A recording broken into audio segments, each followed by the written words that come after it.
Maandiko yanasema mkia wake wakokota therusi za nini?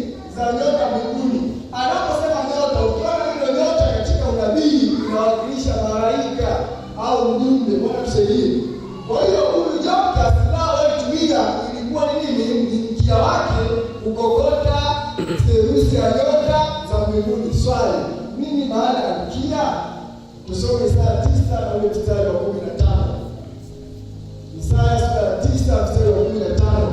Maana mkia ndio silaha aliyoitumia Ibilisi kukokota therusi ya nyota.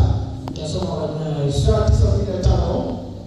Mzee mwenye kuheshimiwa ndiye kichwa, na nabii afundishaye uongo ndiye mkia. Nabii afundishaye uongo ndiye mkia. Kwa Ibilisi alitumia uongo kuangusha therusi ya nini? Therusi ya malaika. Bwana tusaidie.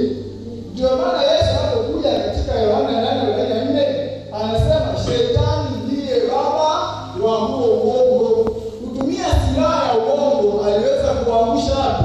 Malaika mbinguni. Kwa hiyo wale malaika walioko mbinguni waliobaki, huyu mbona kama vile anatudanganya, wakamtupa katika fikra zao. Kwa unaposikia kwamba kulikuwa kuna vita, Ibilisi alikuwa akiwadanganya malaika wa Mungu, yeye pamoja na wale malaika waliofuata. Na wale malaika wa Mungu wakawa wanaonesha ile kweli. Kwa ile kweli ilipozidi ule uongo, ndipo wale malaika wakawakataa, wakasikitika kwenye akili, wakasema hapana, hawa wanadanganya. Ndio lugha ya kinabii inasema Yoka na malaika zake wakatupwa. Anaposema kutupwa, wale ndio mfano. Bwana tusaidie. Leo msikie hiyo watu wanasema fulani ukishamtuma chini.